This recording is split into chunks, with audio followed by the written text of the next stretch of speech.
We're taking you live to Brisbane now, where Queensland opposition leader David Crisafulli is speaking about the housing crisis. Out of a tent, and we're better than that as a state. So do we know where that money's gone? I'll get Tim to speak to some of the specific projects, but we're dealing with projects where sites have been identified and not a single bit of activity has occurred, and we don't see a pipeline coming through this calendar year where any more than a few dozen Queenslanders will be living in any of these dwellings. Did you want to explain something? Sure, yeah. Well, the Minister came out recently, just overnight, to say that a lot of their funding's gone to emergency housing. Well, that's not a long-term solution. That's actually a recognition that there is an issue where people need to be housed immediately. But the problem that we have is a longer-term issue, and that is we must increase the supply of housing. There's no use the government going out and buying houses that are already built. That's just making the rental situation even worse. So it's hard to sort of fathom, after 2.5 years, why action has not taken place. And you can only come to the conclusion that it's all about the announcement. Well, those announcements are not housing our most vulnerable people, whether it's family or whether it's those that have a disability. That's the situation that needs to be addressed. And the other areas of great concern is that they are just not empowering the community housing sector. We have a sector there right throughout the state that is biting at the bit to get into helping the government solve these issues. But the government's not enabling them, not facilitating them, and not helping them to grow. That's something that will change under an LNP government. What would you do?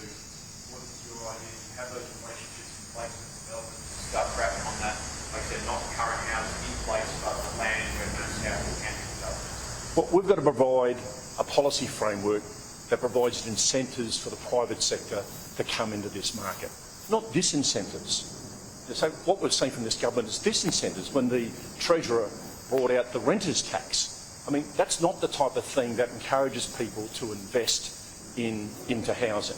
We've got to get the community housing sector mobilised and to a stage where they can make a very credible contribution to this problem that we have at the moment. They want to do that, but the government talks that they support the community housing sector, but they don't in reality. We have the weakest community housing sector in the nation because the government doesn't respect. We need to have everybody on board, whether it's the private sector, whether it's community housing sector, of course government, and all departments working together. That obviously is not happening. The government is dragging the chain. 9 long years and the housing crisis only gets worse. One more point. We're the only state. He said, "You've got to find me." Very good. We're the only state in the nation over the last 8 years where community housing's gone backwards. Now, in that same period, many states have added many thousands of extra dwellings under that sector. And you can speak to the community housing sector about what things were like when Tim was the Minister.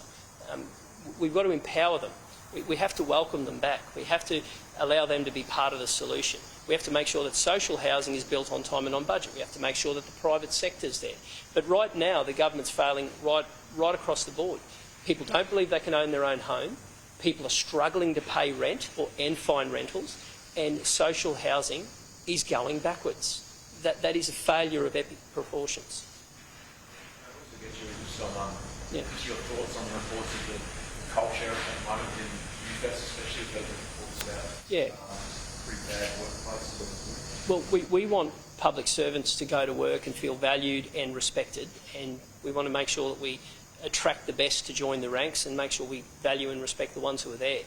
And it's important that ministers who lead departments and lead these organisations are held accountable for the culture and the feeling of self-worth. Now, if you have a look at whatever the frontline service is in Queensland, whether it's police, fireys, teachers, nurses, doctors, when you speak to frontline public servants, they tell you they're under more pressure than ever before. And that's because the government hasn't properly listened and resourced them, but it's also they haven't given the culture to put them in charge. And it's up to ministers to make sure that culture in departments are at a point that people want to go to work and they want to feel valued and respected, and they can be part of providing world-class services for Queenslanders.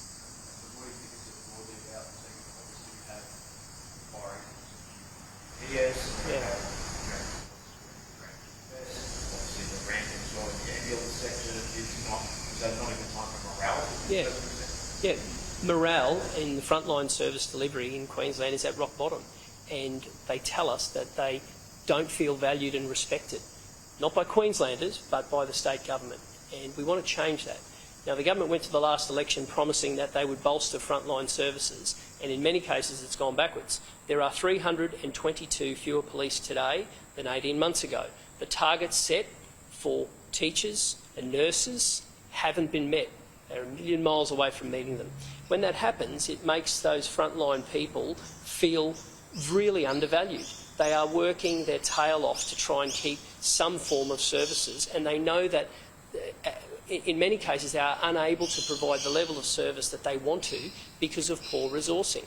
And my vision for the public service is to make sure that we attract the best, we retain and respect the ones we have, and make sure that Queenslanders know they have the best class services no matter where they live.